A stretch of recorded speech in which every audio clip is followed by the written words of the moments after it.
Capítulo 8. Vamos lá. Dirigiu-se Jesus para o Monte das Oliveiras. Ao romper da manhã, voltou ao templo e todo o povo veio a ele. Assentou-se e começou a ensinar. Os escribas e os fariseus trouxeram-lhe uma mulher que fora apanhada em adultério. Puseram-na no meio da multidão e disseram a Jesus: Mestre, agora mesmo esta mulher foi apanhada em adultério.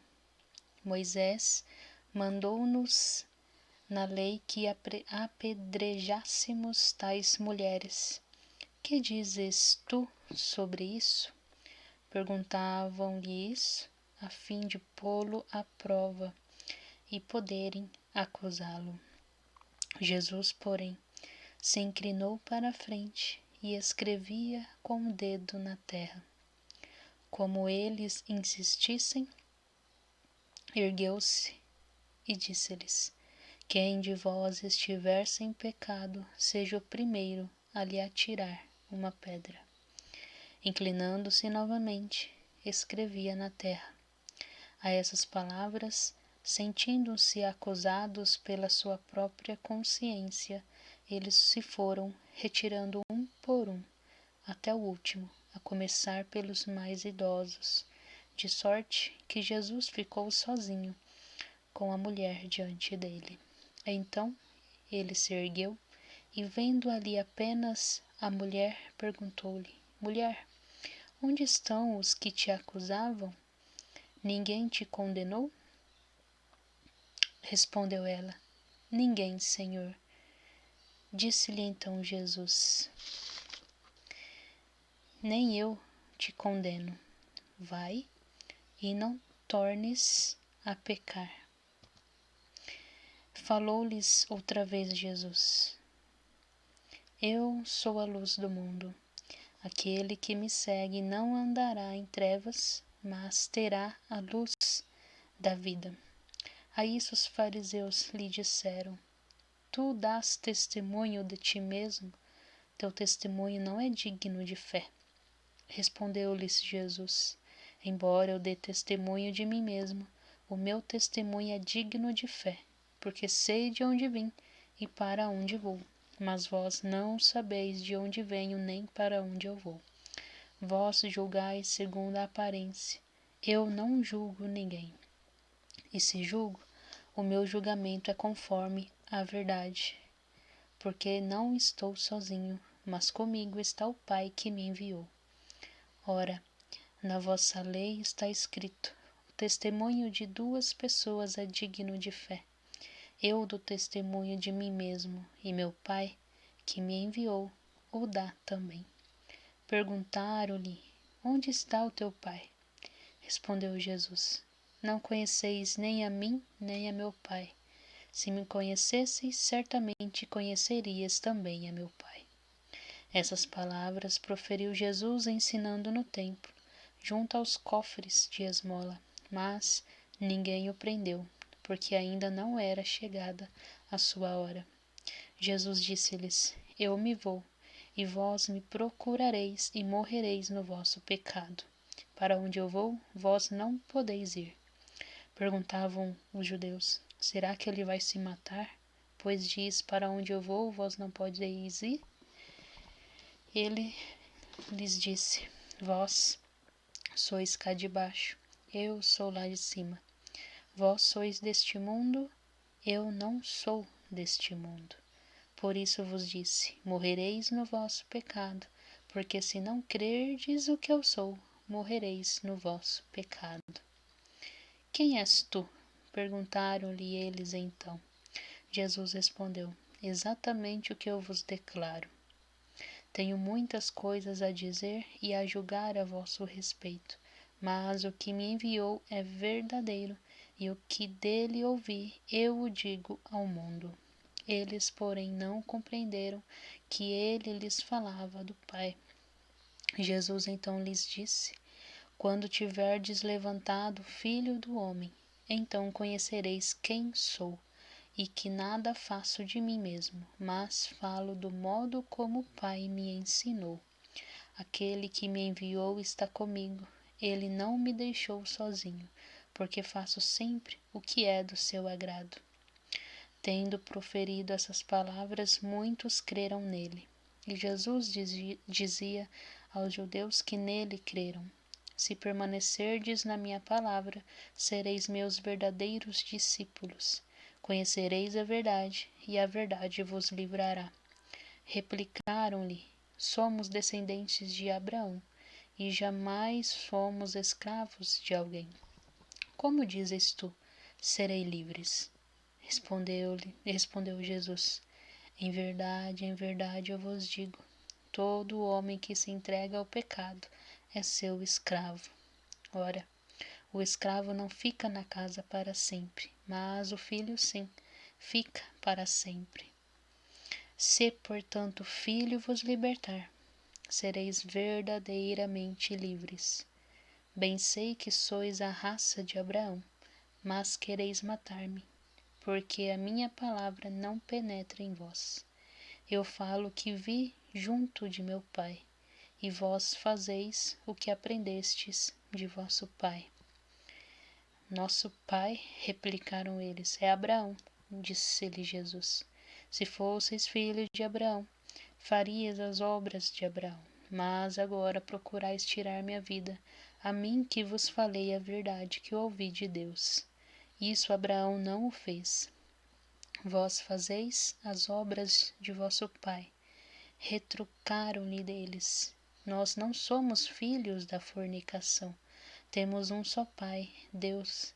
Jesus replicou: Se Deus fosse vosso Pai, vós me amarias, porque eu saí de Deus.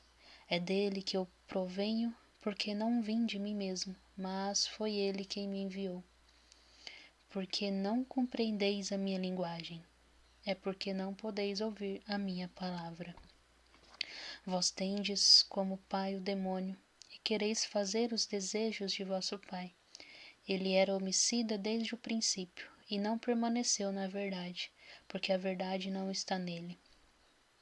Quando diz a mentira, fala do que lhe é próprio, porque é mentiroso e pai da mentira. Mas eu, porque vos digo a verdade, não me credes. Quem de vós me acusará de pecado? Se vos falo a verdade, por que não credes? Quem é de Deus, ouve as palavras de Deus, e se vós não as ouvis, é porque não sois de Deus. Responderam então os judeus: Não dizemos com razão que és samaritano e que estás possesso de um demônio? Respondeu-lhe Jesus: Eu não estou possesso de demônio, mas honro a meu Pai. Vós, porém, me ultrajais. Não busco a minha glória. Há quem a busque, e ele fará justiça. Em verdade eu vos digo, se alguém guardar a minha palavra, não verá jamais a morte. Disseram-lhe os judeus: Agora vemos que és possuído de um demônio. Abraão morreu, e também os profetas. E tu dizes que se alguém guardar a tua palavra, jamais morrerá a morte. És acaso maior do que o nosso pai Abraão? E entretanto ele morreu, e os profetas também. Quem pretendes ser? Respondeu Jesus: Se me glorifico a mim mesmo, a minha glória não é nada. Meu Pai é quem me glorifica, aquele que vós dizeis ser o vosso Deus. E contudo não o conheceis. Eu, porém, o conheço, e se dissesse que não o conheço, seria mentiroso como vós. Mas conheço-o e guardo a sua palavra. Abraão, vosso pai, exultou com o pensamento de ver o meu dia. Viu-o e ficou cheio de alegria. Os judeus lhe disseram: Não tens ainda 50 anos e viste Abraão? Respondeu-lhe Jesus: em verdade eu vos digo, antes que Abraão fosse, eu sou. A essas palavras, pegaram então as pedras para lhes atirar. Jesus, porém, se ocultou e saiu do templo.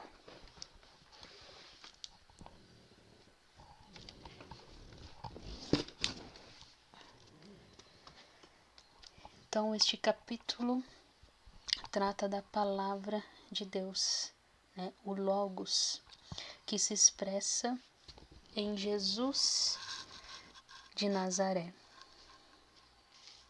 Então, todo o relato comenta a presença da palavra e sua acolhida, ou antes, a sua não acolhida pelos ouvintes. E esta palavra está marcada pela presença estratégica da expressão eu sou. Na primeira cena, vimos então Jesus e a mulher adúltera. Os adversários então colocam Jesus em uma prova difícil: a misericórdia ou a justiça. A lei, como sabemos, decreta pena de morte para os adúlteros. Os escribas e fariseus apresentam ao mestre um caso legal prático, provavelmente com a intenção capciosa. Pedem um parecer sobre a aplicação da lei. E Jesus, sabendo que eles na verdade queriam acusá-lo, em lugar de responder logo, de responder imediatamente, ele então escreve no chão, responde e continua depois a escrever.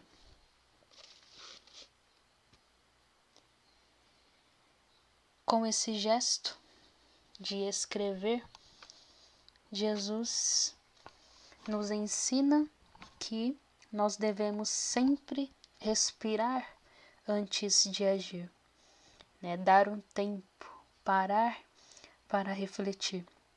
E também o fato dele escrever no chão simboliza para nós que devemos escrever a nossa própria história, né? Aconteça o que acontecer, temos que continuar escrevendo a nossa história. Por isso que no texto não se fala do que Jesus está escrevendo ou o que Jesus escreveu, porque cada um de nós, cada pessoa tem a sua própria história para escrever. E, além disso, Jesus nos convida a passar da lei que se deve ser executada para a lei que deve ser interiorizada a partir da própria responsabilidade.